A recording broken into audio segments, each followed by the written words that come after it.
नमस्कार, मैं हूं आशुतोष और आप देख रहे हैं सत्यहिंदी.com। सत्यहिंदी.com के खास कार्यक्रम आशुतोष की बात में आपका स्वागत है। बातचीत शुरू करूं उसके पहले दो छोटी सी अपील।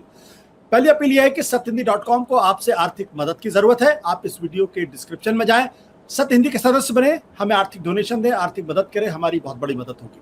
साथ ही साथ सत्यहिंदी का मोबाइल ऐप भी आ गया है, उसको भी आप डाउनलोड कर सकते हैं। और अब आज की बातचीत शुरू करते हैं। वो एक शेर है, दिले नादा तुझे हुआ क्या है, इस दर्द की दवा क्या है। दरअसल कांग्रेस पार्टी के बारे में पिछले 60 सालों से लोग यही पूछ रहे हैं कि वो पार्टी जिसने देश के ऊपर लंबे समय तक शासन किया है, जिसने जवाहरलाल नेहरू, इंदिरा गांधी, राजीव गांधी, नरसिम्हा राव, मनमोहन सिंह जैसे प्रधानमंत्री इस देश को दिए हैं, और इस देश की डेमोक्रेसी को बनाए रखने में जिसका बहुत बड़ा हाथ है, आखिर उस पार्टी को आज की तारीख में क्या हुआ है। उस पार्टी के बारे में कहा जा रहा है ना तो उस पार्टी के पास नेता है, ना उस पार्टी के पास कोई नीति है, ना उस पार्टी के पास कोई संगठन है, और ना ये नजर आता है कि भविष्य में वो कुछ करने की स्थिति में है। ताजा हाल 5 राज्यों की विधानसभा का चुनाव है। असम में जहां की उसकी स्थिति बेहतर लग रही थी, वहां पार्टी हार गई। पश्चिम बंगाल में पार्टी बुरी तरीके से गायब हो गई, जिसे कहते हैं ना, वो मार्क्सवाद की भाषा में कहते हैं स्टेट विदर्ड अवे। तो कांग्रेस पार्टी वहां विदर अवे हो गई। केरला के अंदर जहां वो जीत सकते थे वहां वो हार गए चुनाव। तमिलनाडु के अंदर उनकी स्थिति बहुत ही बदतर है, और पुडुचेरी भी उनके हाथ से निकल गया है। लेकिन क्या उसके बाद भी कांग्रेस पार्टी कुछ करेक्टिव मेजर्स लगने के लिए तैयार है? कुछ गलती सुधारने के लिए तैयार है या नहीं सुधारने के लिए तैयार है? अब ताजा हाल आप देखिए, पंजाब का ले लीजिए। पंजाब के अंदर वहां कैप्टन अमरिंदर सिंह की सरकार है, लेकिन वहां जो नवजोत सिंह सिद्धू है, उन्होंने पूरी बगावत कर रखी है। रोजाना बयान दे रहे हैं, और करीब 2 दर्जन से ज्यादा विधायकों को, नेताओं को दिल्ली बुलाया गया है। आलाकमान उनसे बातचीत करने की कोशिश कर रहा है, उनको समझाने की कोशिश कर रहा है, और मीटिंग से निकलने के बाद सिद्धू साहब फिर कहते हैं हम तो अपनी बात पर अभी भी कायम है। तो सवाल ये उठता है कि सिद्धू साहब चाहते क्या है? पार्टी में रहना चाहते हैं, पार्टी से बाहर जाना चाहते हैं? क्योंकि पहले वो भारतीय जनता पार्टी में थे, बड़ी बड़ी बातें क्या करते थे। फिर उन्होंने आम आदमी पार्टी में जाने की पूरी कोशिश की, वहां जब रास्ता बंद हो गया तो कांग्रेस पार्टी में चले गए। और कांग्रेस पार्टी में भी अभी जुम्मा ज्यादा साल नहीं हुआ है, आज की तारीख में अपने आप को कैप्टन अमरिंदर सिंह का एक बड़ा दावेदार या प्रतिद्वंदी समझते हैं। तो कांग्रेस पार्टी की हालत यह है। दूसरा, केरल के अंदर आप देख लीजिए, केरल के अंदर पार्टी ने एक नए आदमी को लीडर ऑफ अपोजिशन बनाने का फैसला किया। तो जो पुराने नेता हैं चेनीथला, वो नाराज दिखाई पड़ते हैं, वो नाराज नजर आते हैं। इसी तरीके से पुडुचेरी के अंदर भी हालत कोई बहुत अच्छे नहीं है। असम के अंदर फिलहाल अभी किसी तरीके की बगावत के सुर या असंतोष के सुर तो नहीं आ रहे हैं, लेकिन वहां के बारे में भी कहा जाता था कि वहां के जो इंचार्ज हैं, दरअसल उन्होंने बहुत अच्छा काम नहीं किया, टीम का कॉन्फिडेंस लेके काम नहीं किया। 5 राज्यों के चुनाव में हार के बाद एक कमेटी बनी अशोक चौहान के नेतृत्व में। इस कमेटी ने अपना फैसला दिया। अब इस जो रिपोर्ट दी है, इसमें कहा, वही कोई नई बात इसमें बिल्कुल नहीं है। क्या कहा गया? फैक्शनलिज्म है। जी हाँ, कांग्रेस पार्टी में शुरू से फैक्शनलिज्म है। अलायंसेस ठीक नहीं किए। जी हाँ, बिल्कुल, हारने के बाद यारों हमेशा लगते हैं। कैंडिडेट का चुनाव सही नहीं हुआ। अगर यही 3 चीजें हैं जिसके आधार पर कांग्रेस पार्टी हार रही है, तो फिर क्या कांग्रेस पार्टी आने वाले दिनों में नरेंद्र मोदी के सामने इतने बड़े महामारी के संकट में कोई कड़ी चुनौती पेश कर सकती है 2022 और 2024 दोनों में? और अगर नहीं कर सकती है तो क्या कांग्रेस पार्टी बची रहेगी या कांग्रेस पार्टी खत्म हो जाएगी? क्या कांग्रेस पार्टी के अंदर कुछ बदलाव की उम्मीद नजर आ रही है? क्या नवजोत सिंह सिद्धू पंजाब के अंदर कांग्रेस पार्टी को तोड़ने की जुगाड़ में लगे हुए? तो बहुत सारे सवाल हैं जिनमें हम चर्चा करेंगे, और इस चर्चा पर बातचीत करने के लिए इस वक्त हमारे साथ देश के कुछ बेहद गणमान्य पत्रकार हमारे साथ जुड़े हुए हैं। हमारे साथ जालंधर से जुड़े हुए हैं सतनाम सिंह मानक, जो अजीत अखबार के कार्यकारी संपादक है, एग्जीक्यूटिव एडिटर है, ग्रुप एग्जीक्यूटिव एडिटर है। हमारे साथ विनोद शर्मा जी, हिंदुस्तान टाइम्स के पॉलिटिकल एडिटर। हमारे साथ निव्या चौधरी जी हैं, जो वरिष्ठ पत्रकार है। हमारे साथ प्रिया सहगल है, जो न्यूज़ के साथ जुड़ी हुई हैं। और हमारे साथ आलोक जोशी, सीएनबीसी आवाज के पूर्व संपादक। विनोद जी, सबसे पहले मेरा सवाल आपसे, ये जो कांग्रेस पार्टी की अभी हालत है कि आप बार बार हारते हैं और आपको समझ में नहीं आता है। जिस फैक्शनलिज्म की बात की जा रही है, जो पंजाब के अंदर आपकी सरकार है, और वहां अभी चुनाव के पहले उसको डुबोने में लग गए नवजोत सिंह सिद्धू, बाकी लोग, तो ये कैप्टन अमरिंदर सिंह की प्रॉब्लम है, नवजोत सिंह सिद्धू की प्रॉब्लम या कांग्रेस पार्टी की प्रॉब्लम है? आपने शुरू में तो लाइनें कही थी, किलर ना था तो उसी में 2 लाइनें और हैं कि जान तुझ पर निसार करता हूं, नहीं जानता दुआ क्या है, नहीं जानता दुआ क्या है। दुआ क्या है? तो प्रॉब्लम कुछ यही है कि कांग्रेसी शायद अपनी पार्टी पे जान निसार कर, लेकिन उनको आज के दिन जो बीमारी की दवा है या दुआ क्या है, उसका ज्यादा आइडिया नहीं है। देखिए, हाल ही के दिनों में 2-3 चीजें हुई हैं आपने कहा कि ये जो कमेटी, पोस्टमार्टम कमेटी थी इलेक्शन में जो हार हुई, उसमें उसकी तह तक जाने के लिए उन्होंने नियुक्त की थी। तो एक जो अच्छी बात हुई है कि उन्होंने, क्योंकि पहले तो पता ही नहीं चलता था कि एंटनी साहब कितने दिन में रिपोर्ट देंगे, और जब रिपोर्ट आती थी तो उसके अंदर क्या है उसका तो पता लगाना दूर, जब वो दायर हो जाती थी तब भी पता नहीं चलता था। तो एक तो रिपोर्ट तो ये जल्दी आ गई। अभी इन्होंने वेस्ट बंगाल पे अपना आंकलन नहीं दिया है, और तमिलनाडु पे कोई जरूरत भी नहीं है, क्योंकि वहां पर कोई कांग्रेस कोई बड़ा प्लेयर नहीं है, वो तो एक अलायंस पार्टनर थी। जी देखिए, कांग्रेस की जो असली मजबूरी है वो ये है कि कांग्रेस इस बात को तय नहीं कर पा रही है कि गांधी फैमिली का कांग्रेस क्या। देखिए, कांग्रेस पार्टी में बैक बेंचेस पे उनका कोई रोल नहीं है। उनका मेरा ये मानना है, बैक बेंचेस पे वो नहीं बैठ सकते। इसलिए नहीं बैठ सकते कि अगर वो बैक बेंचेस पे होंगे तो जो फ्रंट बेंच पे है, he would perennially be looking over his shoulder. वो अपने पीछे मुड़ के बेचारा सब ठीक ठाक तो है मेरे बारे में। तो ये एक बड़ा मुद्दा उनको रिजॉल्व करना है। इलेक्शन होने थे, इलेक्शन मुलतवी हो गए हैं, और मुझे नहीं लगता कि अगले साल से पहले होंगे। सोनिया गांधी अगले साल रहेंगी कार्यकारी अध्यक्ष, क्योंकि ये तीसरी वेव अगर पैंडेमिक की आ गई जी तो फिर उसके बाद इलेक्शन आ जाएंगे, फरवरी अगले साल, ये जो स्टेट असेंबलीज के। तो ये जो ऑर्गेनाइजेशनल इलेक्शन थे ये तो मुलतवी हो गए, ये तो अगले साल मुलतवी हो गए। आज के दिन जो धरातल पे सच्चाई है, अगर वो इलेक्शन होंगे भी तो जो लोग जिन्होंने कुछ बातें उठाई थी, मैं जी उसको बगावत नहीं बोलता, मैं उनको ग्रुप ऑफ 23 नहीं बोलता, मैं उनको जिंजर ग्रुप बोलता हूँ। हर पार्टी में जिंजर ग्रुप की जरूरत है, ऐसे लोगों की जरूरत है वो बात करे जो कि वहां के जो नेतृत्व को सुननी चाहिए और उसका अनुपालन करना चाहिए। जी तो ये जो जिंजर ग्रुप है, क्या इसके पास कोई कैंडिडेट है लड़वाने के लिए? नहीं है।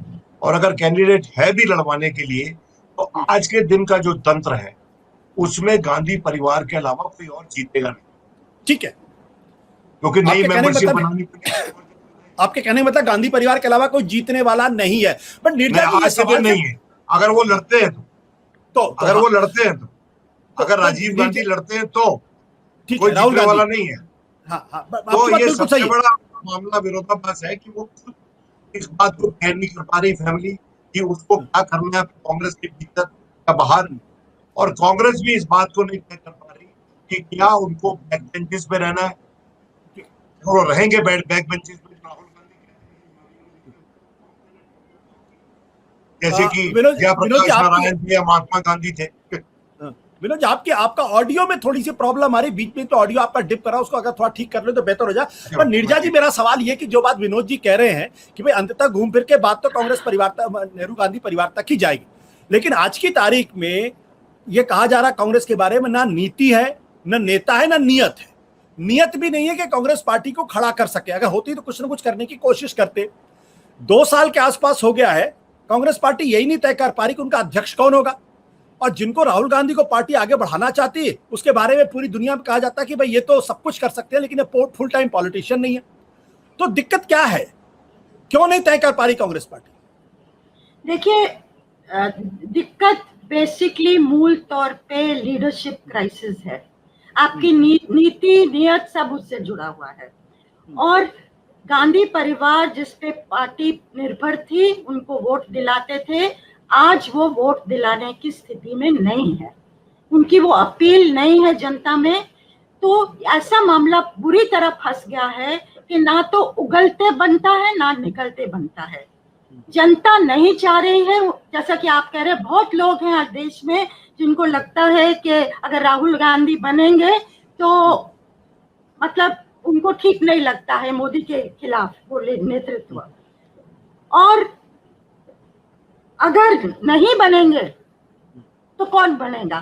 तो गांधी परिवार कि अपील नहीं है, लेकिन पार्टी उनके बिना कर नहीं पा रही है। जैसा विनोद कह रहे हैं, अगर मान लीजिए आप कल किसी को बना दीजिए, गुलाम नबी को बना दीजिए, अशोक गहलोत को बना दीजिए, दिग्विजय सिंह को बना दीजिए, कमलनाथ को बना, दिग्गज लोग बैठे और बहुत लोग बैठे हैं, इनको बना सकते हैं आप 4 भागों में बांट दीजिए देश को, north south east west, executive president बना दीजिए सोनिया गांधी के अंदर उनको, लेकिन एम्पावर्ड दीजिए और अथॉरिटी दीजिए, फ्रीडम दीजिए, तो भी मुझे लगता है कि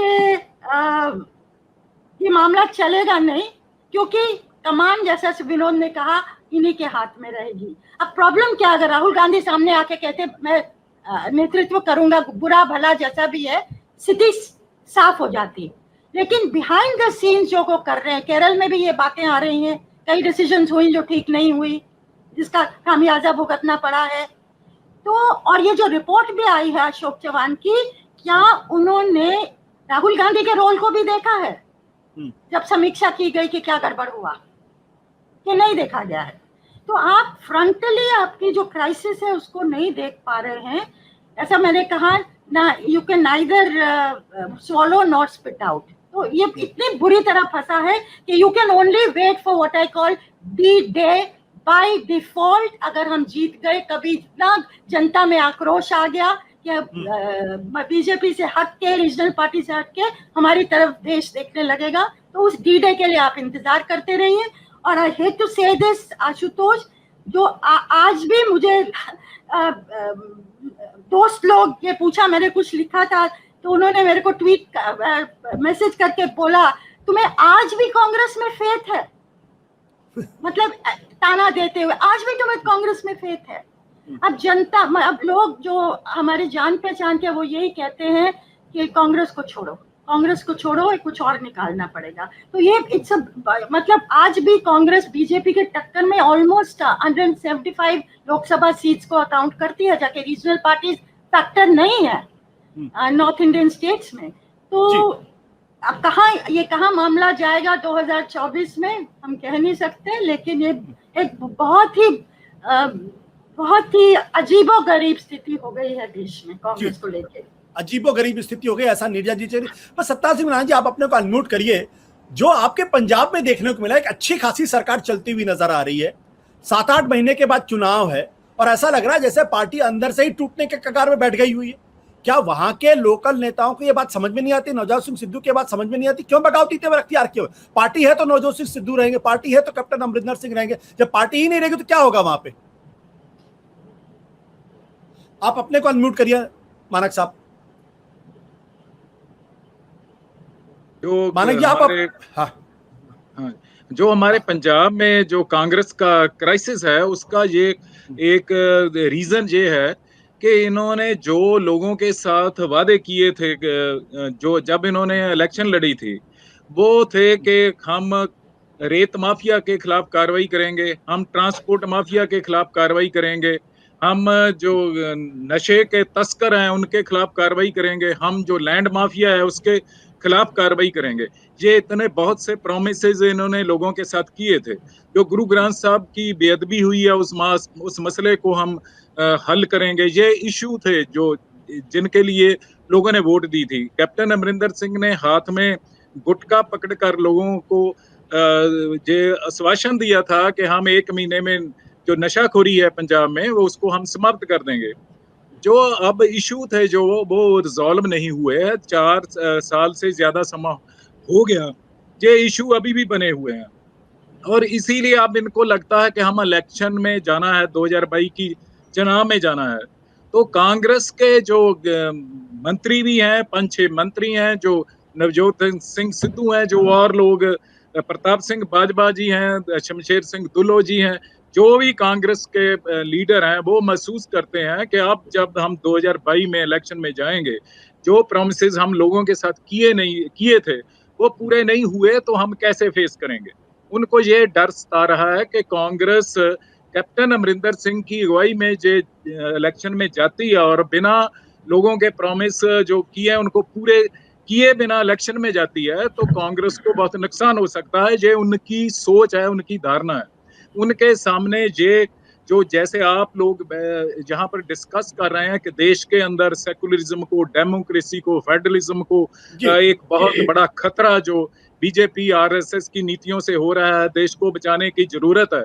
और देश को बचाने के लिए देश की सबसे पुरानी पार्टी कांग्रेस को बचाने की जरूरत है।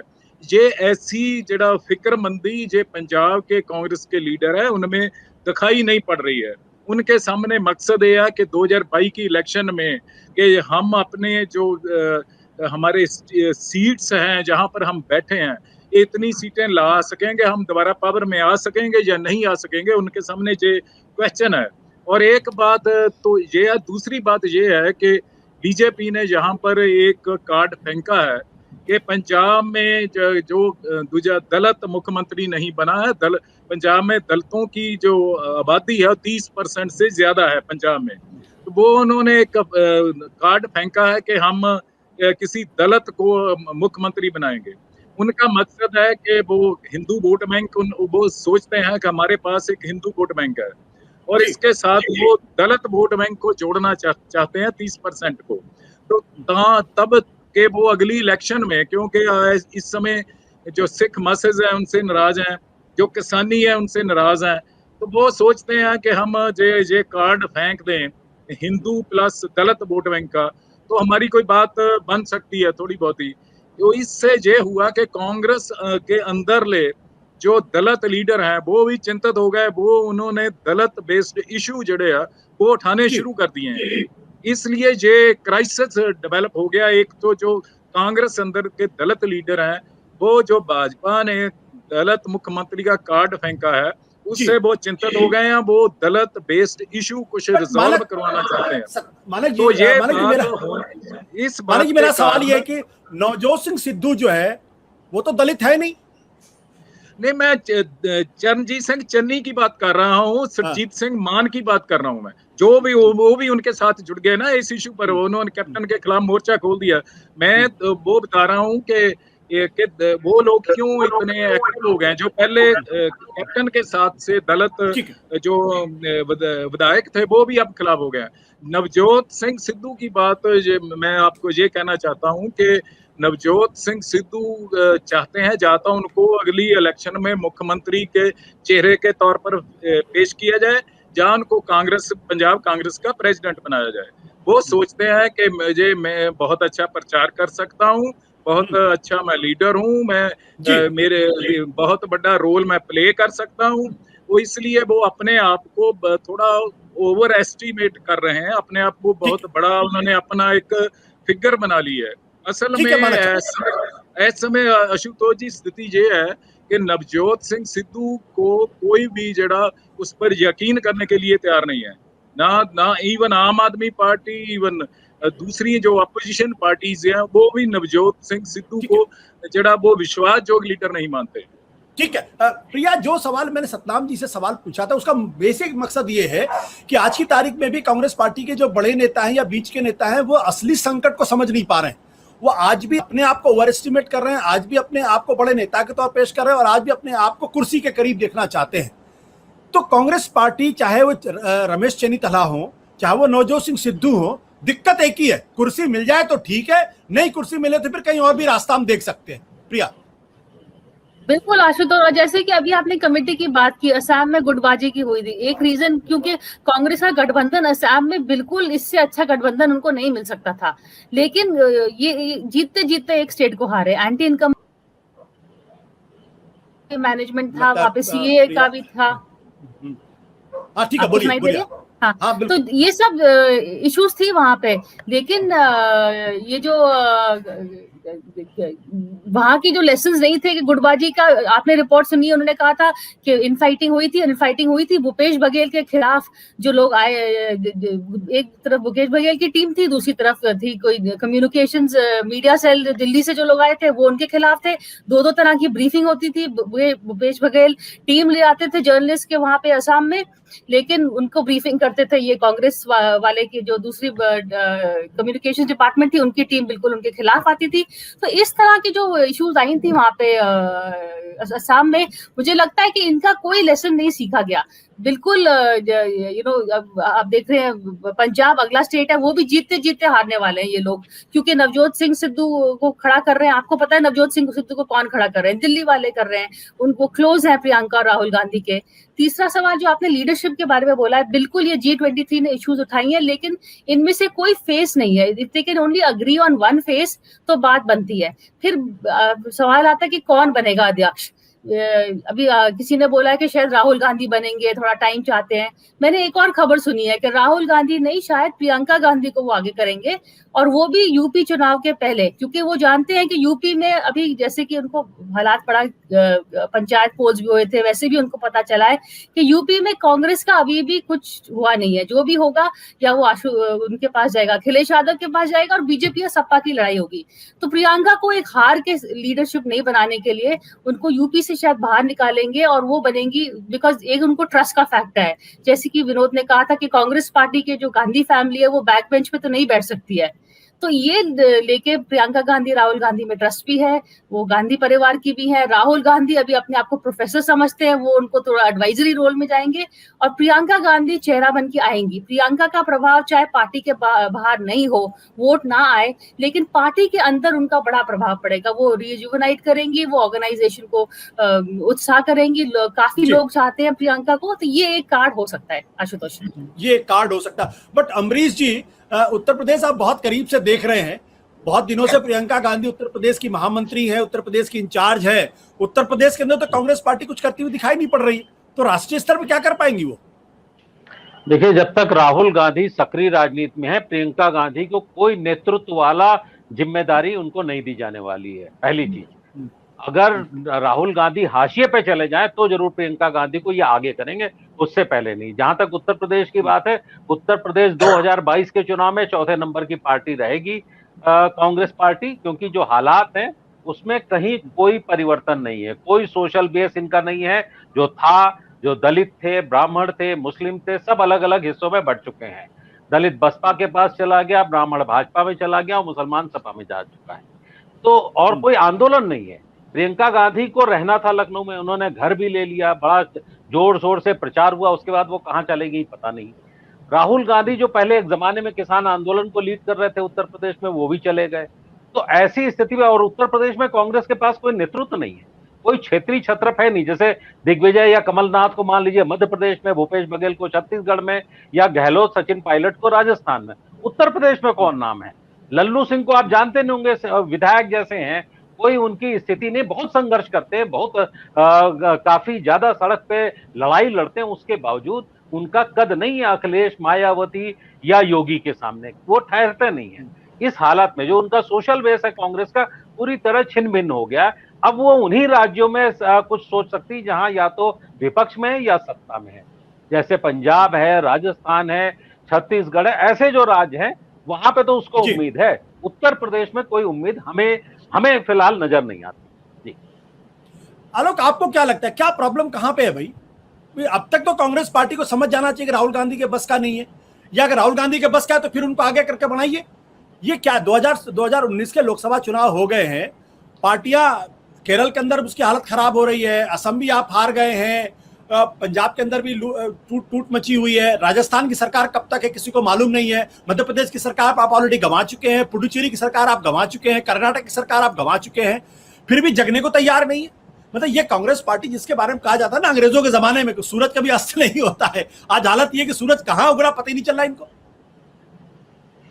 आप पहले तो आशुतोष, मैं दर्शकों को सबको नमस्कार करना चाहता हूं। अनेक लोग कमेंट में लिखते हैं कि इतने घमंडी हैं कि नमस्कार का जवाब नहीं देते हैं, तो सबसे पहले मैं उन सबको नमस्कार कर देना चाहता हूं एक साथ। दूसरा, यहाँ बैठे हैं नीरजा चौधरी जी बैठी हैं, सतनाम सिंह मानक हैं, इनके सामने आप मुझसे कांग्रेस पे कमेंट करवाना चाहते हैं, तो आपने मेरी छिछालेदर करने का तो पहले ही इंतजाम कर लिया है। लेकिन आप भारत के तमाम हिस्सों में देखिए तो ये एक प्रथा होती है कि अगर किसी परिवार में लड़का ना हो, दो लड़कियां हो, तो अड़ोस पड़ोस के लोग ये मान के चलते हैं कि अब ये जो मकान है तो हमारा हो गया, क्योंकि घर में लड़का नहीं है तो इस घर पे कब्जा किया जा सकता है। वो कांग्रेस पार्टी के अंदर मुझे लगता है वो परंपरा चल रही है उसी तरह कि ये जो भी संपत्ति है, जो भी राजनीतिक विरासत है, ये लड़के को सौंपी जाएगी। और यही इनकी सबसे बड़ी दुविधा है। और इसमें वो लड़का और लड़की भी कहीं ना कहीं, लड़के को बड़ा ये लगता है जिसको, क्योंकि उनको रिलक्टेंट पॉलिटिशियन कहा जाता है राहुल गांधी को, उन्होंने बहुत रिलक्टेंस दिखाया भी है, इसके बावजूद बार बार ठेल ठेल के लाया जाता है, फिर वो आगे भी आ जाते हैं, फिर वो कुछ करने लगते हैं। प्रियंका गांधी को भी प्रोजेक्ट करने की कोशिश होती है, लेकिन ऐसा लगता है वो उनको भी एक हिचक है, नहीं भाई ये घर की संपत्ति है, मैं कैसे इस पे अपना दावा ठोक दूं। और एक जो हिम्मत दिखाने की जरूरत होती है, जो अभी जो अमरीश जी कह रहे हैं कि कांग्रेस चौथे नंबर की पार्टी बन के दिखेगी, वो मुझे लगता है कि वो ठीक आकलन कर रहे हैं जो हालत है आज की उसमें। लेकिन प्रियंका गांधी को उत्तर प्रदेश में क्यों प्रोजेक्ट नहीं किया गया, अभी तक क्यों नहीं किया गया, देश में क्यों नहीं किया गया, इसको तो आप अलग रखिए। लेकिन क्या कांग्रेस पार्टी अगर हिम्मत के साथ खड़ी हो जाती है और कहती है, पहले राहुल गांधी के बारे में कहा जा रहा था, प्रियंका गांधी के बारे में कहा जा रहा है, आप कह रहे हैं कि कोई क्षेत्रीय छत्रप नहीं है, नहीं है। आज की तारीख में कांग्रेस के एक नेता हैं श्रीनिवास, जो यूथ कांग्रेस के प्रेसिडेंट हैं, जिनको 2 महीने पहले कोई नहीं जानता, पता नहीं कितने लोग जानते थे, मैं तो नहीं जानता था। आज पूरा भारत जानता है कि ये आदमी ऑक्सीजन और ब्लड और क्या रेमडेसिविर इसका इंतजाम करता है। तो नेता तो निकल के आ जाता है अगर उसको निकलने की इच्छा हो, अगर उसमें क्षमता हो। तो वो इस तरह का आदमी उत्तर प्रदेश में कोई क्यों नहीं निकला? अजय कुमार लल्लू बड़े संघर्षवान जुझारू आदमी हैं, यही काम वो यहाँ कर सकते थे, कुछ और लोग कर रहे थे कांग्रेस पार्टी की तरफ से। यूथ कांग्रेस में कौन लोग हैं मैं नहीं जानता हूं, नाम आ रहे हैं एक के बाद एक। लेकिन कांग्रेस अगर हिम्मत दिखाए, खास तौर पे मैं उत्तर प्रदेश के संदर्भ में कह रहा हूं, आपको हिम्मत तो दिखानी पड़ेगी, आपको तय करना पड़ेगा कि ये हमारा कैंडिडेट है, इसको हम प्रोजेक्ट कर रहे हैं। इसके बाद ये सवाल उठता है कि वो योगी के सामने कहाँ खड़ा होता है और मोदी के सामने कहाँ खड़ा होता है। जिस वक्त योगी आदित्यनाथ आए थे राजनीति में, वो किसके सामने खड़े होते थे, या मोदी जी किस किस के सामने खड़े हुआ करते थे। लेकिन भारतीय जनता पार्टी 2 सीट की पार्टी से यहाँ तक पहुंच गई है क्योंकि उसने एक लॉन्ग टर्म प्लान पे काम किया है जी। और ये जो G23 है, ये कांग्रेस की बड़ी भारी कहते हैं गले की हड्डी है। ये सच बात है बिल्कुल कि आप खुद कुछ करने की स्थिति में नहीं है, आप लड़ेंगे नहीं, आप बयान जारी करेंगे। भाई चुनाव करवाओ ना, हिम्मत है तो कहो कि मैं अध्यक्ष का चुनाव लड़ना चाहता हूं, हमारे बीच में फलाना आदमी अध्यक्ष बनना चाहिए, इसको सोनिया जी के पास ये निवेदन लेके जाइए, कहिए कि ये बनेंगे। वहां राहुल गांधी में ये वो कह देते हैं मैं अध्यक्ष नहीं रहूंगा। वो ये क्यों नहीं कहते हैं कि मैं कांग्रेस का प्रेसिडेंशियल इलेक्शन करवा रहा हूं अध्यक्ष रहते हुए, और इसमें मैं भाग नहीं लूंगा, बाकी लोग आए और हिस्सेदारी करें। वो भी ये व्यवस्था भी नहीं करेंगे, फिर अंतरिम अध्यक्ष हो जाएंगी सोनिया गांधी। तो ये चल नहीं सकता है। लेकिन कांग्रेस पार्टी चल नहीं रहा है, आप कह रहे हैं चल नहीं सकता, ये चल नहीं रहा है, चल नहीं रहा है। दरअसल इस वक्त आज की तारीख में अगर आप सड़कों पे चले जाएं तो लोग ये कहते हैं कि यार इस पार्टी को हो क्या गया है। आज की तारीख में विनोद जी, ये जो सवाल खड़ा हो रहा है कि प्रियंका गांधी आ जाएंगी, राहुल गांधी नहीं है तो प्रियंका गांधी आ जाएंगी, ये कोई पार्टी का कोई डीएनए है क्या? सवाल इस बात को लेकर यह है कि जो ताकत, जो हिम्मत मिसेस गांधी ने 1977 में हारने के बाद दिखाई, वो राहुल गांधी, प्रियंका गांधी, सोनिया गांधी दिखा क्यों नहीं पा रही है? ये प्रॉब्लम सोनिया गांधी की है, ये प्रॉब्लम राहुल गांधी की है, प्रॉब्लम प्रियंका गांधी, किसकी प्रॉब्लम है? ये क्यों हिम्मत नहीं कर पा रही है लोग? देखिए ऐसा है कि आप इंदिरा गांधी का कंपैरिजन लोगों के साथ मत करें, क्योंकि आज भी उसके मुकाबले का नेता इस देश में पैदा नहीं है नहीं, भले ही लोग कितना मर्जी दावा करते रहे। आप मेरी बात समझ रहे हैं ना जी? इंदिरा गांधी के बारे में उनके बहुत से आलोचक हैं और सही आलोचना होती है, लेकिन भारत जैसे देश पर अगर किसी नेता में ये मादा था, ये ताकत थी कि इमरजेंसी लगा दे, तो वही लगा सकती थी। हर कोई नेता भारत में इमरजेंसी नहीं, हर कोई नेता भारत का नेतृत्व एक लड़ाई में नहीं कर सकता जहां बगल के मुल्क को दो भागों में तकसीम कर दे। हर कोई नेता जो है वो बैंक नेशनलाइजेशन नहीं कर सकता। वो उन्होंने सब किया, अकेले किया, और वो ऐसी नेता थी कि बिजली के खंभे को टिकट देती थी, वो इलेक्ट हो जाता था। देखिए नेतागिरी बनती है लोगों को इलेक्शन जितवा के, पार्टी को इलेक्शन जितवा के। उस मामले में आज के दिन सिक्का है वो चल नहीं रहा है, और चूंकि उनके पास वो जादू, जो गांधी परिवार का जादू था, वो आज के दिन नहीं है, इलेक्शन के मामले में, तो बड़े बड़े प्रश्न उठ रहे हैं। मैं कुछ एक बात कहना चाहता हूँ, मेरा मित्र है वहां रहता है। देखिए, पंजाब में कैप्टन अमरिंदर सिंह के नेतृत्व में ही लड़ाई होगी। जो नवजोत सिद्धू हैं वो मजमा लगा लेते हैं, लेकिन उनके पास टेम्परमेंट नहीं है लोगों को साथ लेकर चलने का। यह बार बार साबित हुआ है उनके करियर में, वो टेम्परमेंट उनके पास नहीं है। रही बात केरला की, तो वहां पर एक अच्छा निर्णय लिया गया है मेरी नजर में कि एक युवा नेता को वहां पर नेतृत्व दिया गया है चेन्नीतला की जगह, क्योंकि वहां पर एक जवाब की जरूरत थी। पेनियारी विजयन के फैसले के बारे में जवाब देना था कांग्रेस को, क्योंकि उन्होंने भी सब नेता बदलकर नए लोग लाए। देखिए, जब communist party of India Marxist वहां पर एक नया नेतृत्व प्रदान करना चाहती है, तो कांग्रेस को भी करना चाहिए। कांग्रेस की जड़ें अभी भी हैं उस प्रांत में, गलत तरीके से लड़े, आपस में लड़ते रहे, सीपीएम से नहीं लड़े, उसके चलते उनको नुकसान हुआ।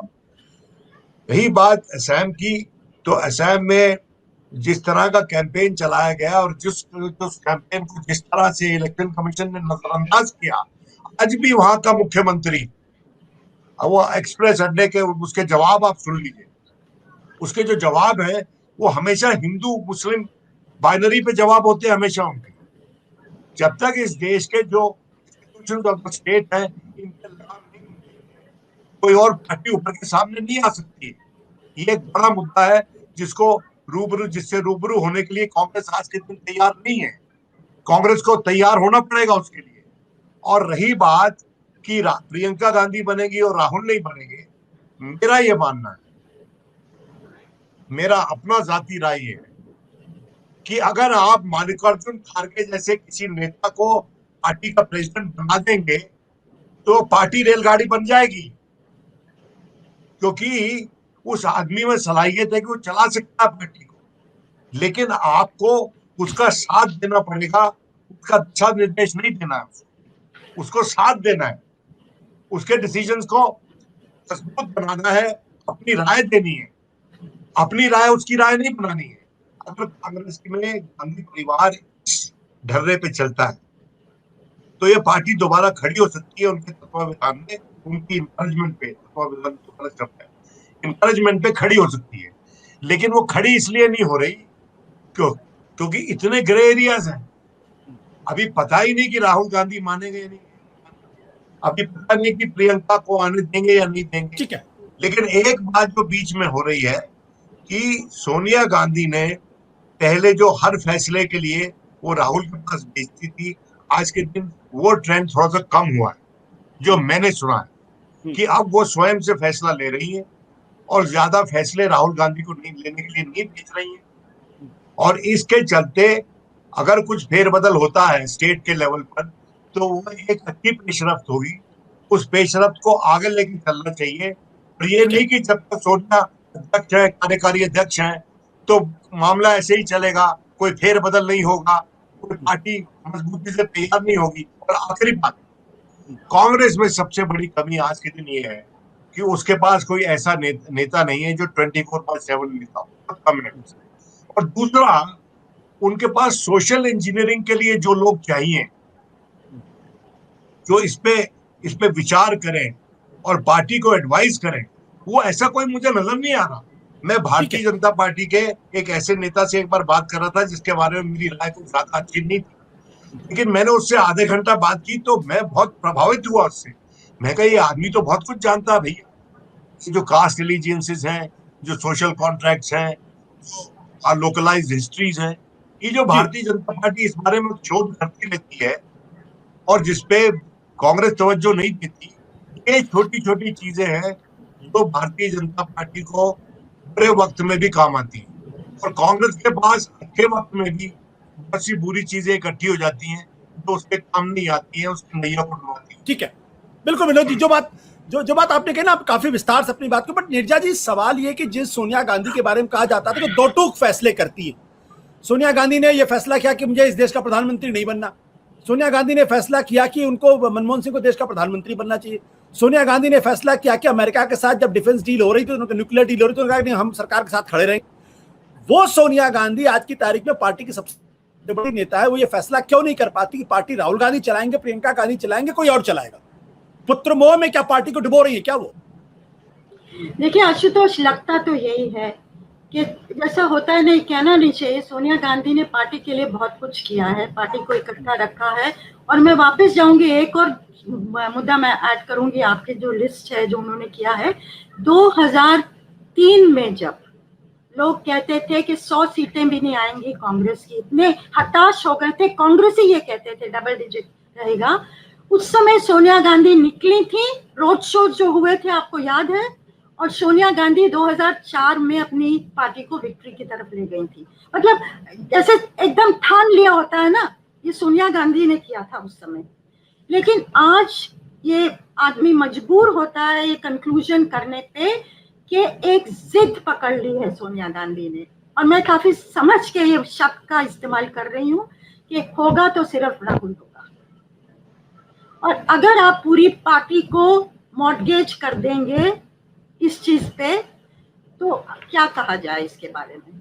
आज ये सबके सामने जो हिमायती है कांग्रेस के, जो चाहते हैं कांग्रेस रिवाइव करे क्योंकि देश में एक मजबूत ऑपोजिशन की बहुत जरूरत है, वो भी हताश हो गए हैं कि पता नहीं। आपको मैं बताऊंगी कि 5 चुनावों से पहले लोग पूछा करते थे क्या होगा इसके बाद, ये तो सबने कह दिया था क्या होने जा रहा, मोटा मोटा सबकी राय ठीक ही निकली कि कांग्रेस अच्छा नहीं करेगी, केरल भी हार सकती है, और वही हुआ।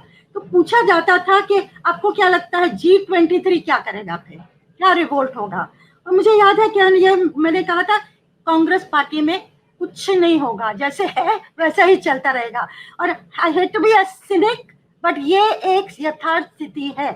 मैं 2 चीजें कहूंगी आशुतोष, एक यूपी के बारे में, एक पंजाब के बारे में, वेरी क्विकली। यूपी के बारे में ये कहा जाता था कि प्रियंका गांधी वाड्रा को प्रोजेक्ट किया जाए चीफ मिनिस्टर कैंडिडेट कांग्रेस का, तो हो सकता है कुछ गैल्वेनाइज हो जाए कांग्रेस। तो मैंने भी ये राय किसी कांग्रेसी के समक्ष रखी थी, तो उन्होंने जवाब दिया था गांधी फैमिली चीफ मिनिस्टर नहीं बनते हैं, गांधी फैमिली सिर्फ प्रधानमंत्री ही बनते हैं।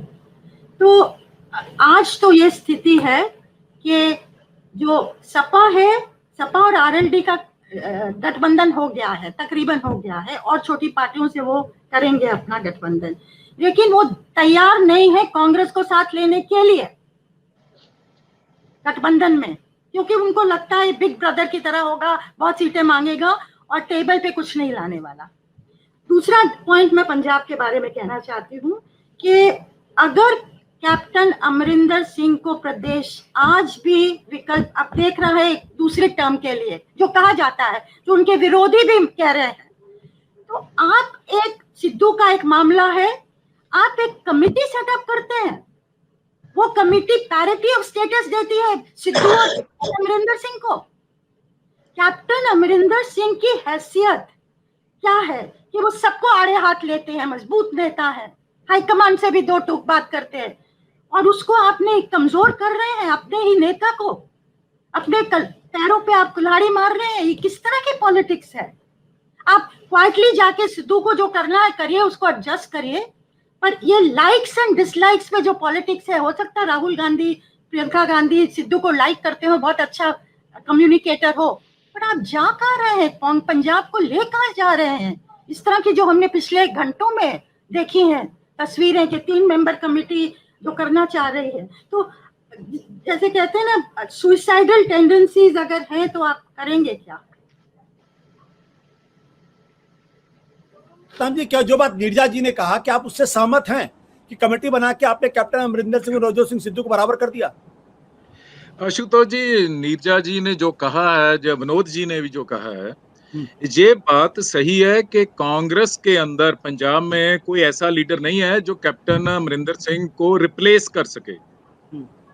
वो अगर पंजाब में कांग्रेस ने इलेक्शन मजबूती के साथ लड़नी है, जो कैप्टन अमरिंदर सिंह की ये कुछ वीकनेसेस हैं कि वो लोगों से मिलते नहीं है, अपने एमएलए जो उनके विधायक हैं उनसे नहीं मिलते, ये उनकी एक प्रॉब्लम है। पर फिर भी उनका स्टेचर और उनका जो प्रभाव है, पंजाब में प्रभाव है उनका, वो किसी और कांग्रेसी लीडर का नहीं है। नवजोत सिंह सिद्धू का तो बिल्कुल नहीं है। नवजोत सिंह सिद्धू बोल सकते हैं, वो अच्छे अच्छे जोक्स सुना सकते हैं और रिलायबल लीडर नहीं है। वो पिछले समय में बहुत एक्सपोज हो गए हैं। वो एक मजमा लगा सकते हैं, वो सीरियस लीडरशिप जो कांग्रेस को प्रोवाइड नहीं कर सकते हैं। सो इसीलिए जिस भी पार्टी में वो जाएंगे उस पार्टी को वो खुद ही डुबो देंगे। वो समूहिक लीडरशिप में, टीम वर्क में नहीं चल सकते, वो अपने को बहुत ऊपर समझते हैं। सो इसलिए जो लड़ाई कांग्रेस को लड़नी पड़ेगी पंजाब में, वो तो कैप्टन अमरिंदर सिंह की अगुवाई में ही लड़ी जाएगी। तो उसकी जो उनको फायदा हो, जो नुकसान हो, जो जैसे कमेटी बनी है वो उनका जो इनका जो इनमें विवाद पड़ गया है उसको सुलझाने के लिए वो कमेटी को ज्यादा कुछ कर नहीं पाएगी, क्योंकि नवजोत सिंह सिद्धू की जो एस्पिरेशंस हैं, जो पॉलिटिकल एस्पिरेशंस रखते हैं, वो कमेटी वो पूरी नहीं कर सकती। कैप्टन अमरिंदर सिंह ना तो उनको कांग्रेस का पंजाब का प्रेसिडेंट बनने देंगे और ना ही उनको मुख्यमंत्री का जो फेस बनने देंगे। कि अगर तो आप देखिए जो पंजाब में उन्होंने दिल्ली में कमेटी की जो चल रही है, कार्रवाई चल रही है, सुनवाई कर रहे हैं विधायक और पार्लियामेंट मेंबर कांग्रेस के कमेटी को मिल रहे हैं जो हाईकमांड ने बनाई है, उसी समय कैप्टन अमरिंदर सिंह मजबूती के साथ अपना जो ग्रुप है उसके साथ वो पूरी तरह जुड़े हुए हैं। और खैरा को उन्होंने एक जो लीडर था जो कांग्रेस का बागी हो गया था, आप में चला गया था, वो 3 विधायकों के साथ उन्होंने कांग्रेस में शामिल करवा दिया उनको। और दिल्ली में जाकर वो कपूरथला हाउस में बैठे हैं, जो अपने नेड़े के सहयोगी हैं उनको बुला रहे हैं, उनके साथ मीटिंग कर रहे हैं। ये मैसेज दे रहे हैं वो हाई कमांड को कि अगर आपने कुछ गड़बड़ की या मुझसे मेरी राय के खिलाफ चलकर किसी को ऊपर उठाने की कोशिश की तो फिर मैं बगावत कर दूंगा। और पिछली बार भी उन्होंने ये साफ कर दिया था कांग्रेस हाई कमांड को कि अगर आप मुझे कांग्रेस प्रेसिडेंट बनाते हैं, जो पंजाब में विधानसभा का चुनाव मेरी अगुवाई में लड़ने की मुझे इजाजत देते हैं, आप सहयोग देते हैं, तो मैं आपके साथ हूं, नहीं तो मैं अपनी इंडिपेंडेंट पार्टी बनाऊंगा। आज भी कैप्टन अमरिंदर सिंह ऐसे ही संकेत दे रहे हैं, जैसे पीके को उन्होंने अपना एडवाइजर बना लिया और उनको जो पीके आते हैं या नहीं आते वो एक अलग बात है, पर वो उनके साथ जुड़ने का प्रयत्न कर रहे हैं। ये एक उनके अब तेवर हैं। दूसरी बात ये है कि पैसे के बिना इलेक्शन नहीं लड़ी जाती। 4 साल रहे, 4.5 साल से कैप्टन अमरिंदर सिंह पंजाब के चीफ मिनिस्टर हैं। अगर कोई इकोनॉमिक रिसोर्सेज हैं तो उनके पास हैं, जो इतने बगावत करते फिरते हैं, इनके पास कोई पैसा नहीं है कि पैसे के बिना पंजाब में इलेक्शन नहीं लड़ी जाएगी।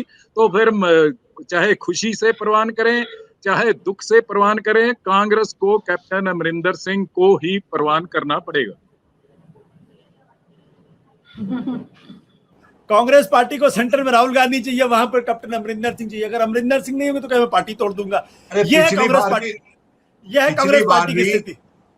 पिछली बार भी मानक पिछली बार भी इलेक्शन के आखिरी मीटिंग में, लगभग आखिरी मीटिंग में राहुल गांधी ने उनका नाम अनाउंस किया था और अमृतसर में किया था, अगर मुझे याद है सही से। तो अमृतसर में नाम अनाउंस किया तो पार्टी चीफ मिनिस्टर का कैंडिडेट।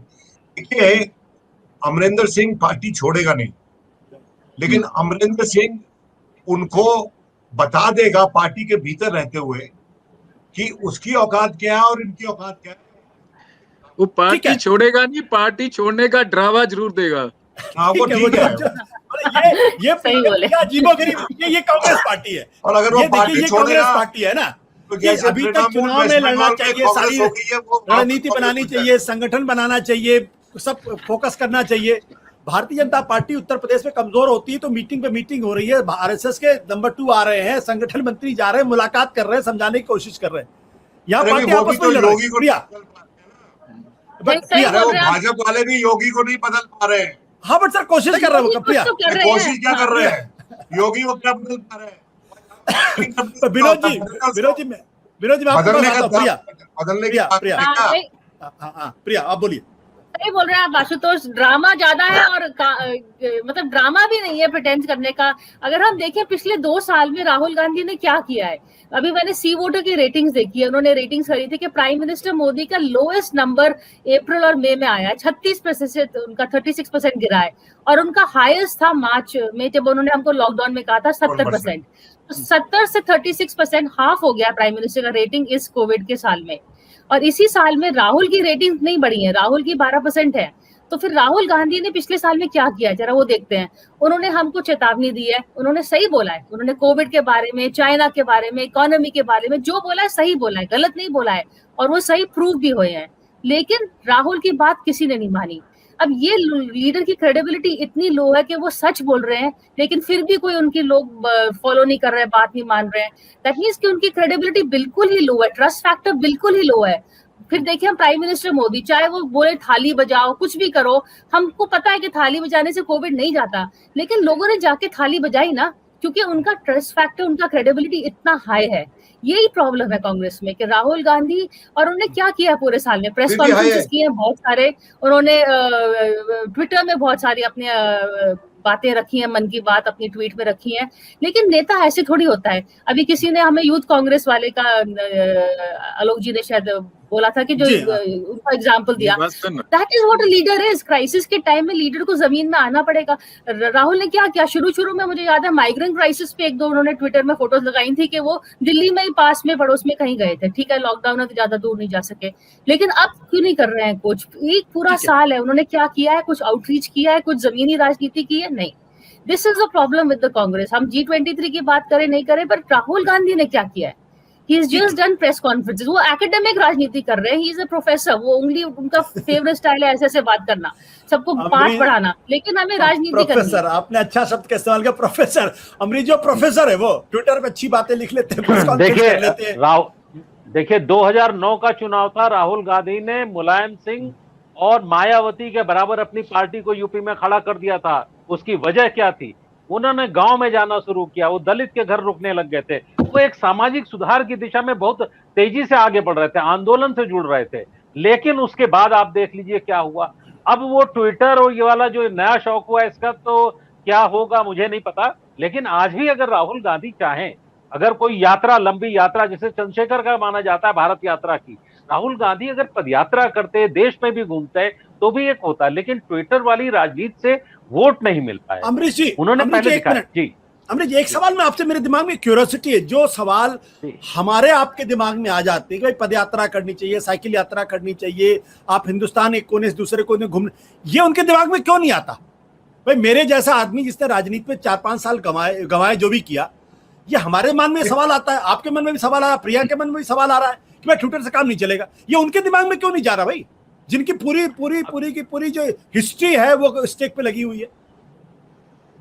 अब ये कांग्रेस की देखिए, कांग्रेस जब वो गांव में गए थे, दलितों क्या गए थे, पहली बार 70 साल में 50 साल में हुआ कि कांग्रेस गांधी के बाद दोबारा गांव में गई थी। तो ये उनको किसने सलाह दी मुझे नहीं पता, लेकिन उसके बाद जो उनके सलाहकार थे उन्होंने कोई ऐसी सलाह नहीं दी कि वो आंदोलन, आपको ध्यान होगा भट्टा पारसौल का आंदोलन था, किसानों का आंदोलन था, एक दौर था। उसके बाद पता नहीं क्या हो गया राहुल गांधी को। अमेठी यूं ही नहीं हारे हैं। सोनिया गांधी भी अगर जीती है तो सिर्फ सपा की वजह से जीती है, वरना वो भी हार जाती। ये हालत कांग्रेस की हो गई। तो हमें लगता है आंदोलनों से कटना राहुल गांधी के लिए ये मुश्किल पैदा कर रहा है। अगर वो आंदोलन में आज ही रहते तो शायद आगे बढ़ते। जी बट आलोक, जो बात हमको आपको समझ में आ रही है, कांग्रेस, ये नेहरू गांधी परिवार को क्यों नहीं समझ में? मेरा सवाल तो बड़ा बुनियादी से, तो कॉमन सेंस की बात है भाई, आप निकल जाओ, पैदल चलना शुरू कर दो, कौन मना कर रहा आपको? चंद्रशेखर ने निकलना शुरू किया। ये बहुत अच्छा सवाल है आशुतोष, और इसका जवाब भी बहुत आसान है, कोई बड़ा भारी रॉकेट साइंस नहीं है। ये जवाब ये है कि जब आप सब कुछ से कटे होते हैं, आपके चारों तरफ एक कोठरी होती है जो आपको सलाह दे रही होती है, वो आपको दुनिया की असलियत नहीं देखने देती है। ये सिर्फ राहुल गांधी के बारे में नहीं है। कल को जब भारतीय जनता पार्टी हारेगी और वो सरकार से हटेगी, उस वक्त आप बिल्कुल एकदम यही सवाल उनके बारे में पूछ रहे होंगे। इंदिरा गांधी के बारे में विनोद जी ने एकदम सही कहा कि इंदिरा गांधी बहुत बड़ी लीडर थी इस देश की, अब तक की सबसे अजीम शख्सियत रही हैं। लेकिन उन्होंने भी जिस वक्त वो इमरजेंसी हटाने का फैसला किया, उस वक्त उनको ये पता नहीं था कि इमरजेंसी हटने के बाद वो इतनी बुरी तरह हारने जा रही हैं। उनको उनके आसपास के लोगों ने ये मुगलता दे रखा था कि इमरजेंसी हटेगी, चुनाव होगा और आप ऐसी शानदार आपकी जीत होगी कि आप सोच नहीं सकती हैं। और दूसरी समस्या, आप क्योंकि इस बात पे आ गए हैं तो विनोद जी वाली उस बात पे भी आप ध्यान दीजिए, इस पार्टी के अंदर एक भी फुल टाइम पॉलिटिशियन नहीं है। ये इस पार्टी की सबसे बड़ी समस्या है और पार्टी को जो जरूरत है वो है एक बिग टाइम सर्जरी की। ये अब छोटे मोटे प्लास्टर लगाने से, गोली खिलाने से काम नहीं चलने वाला है।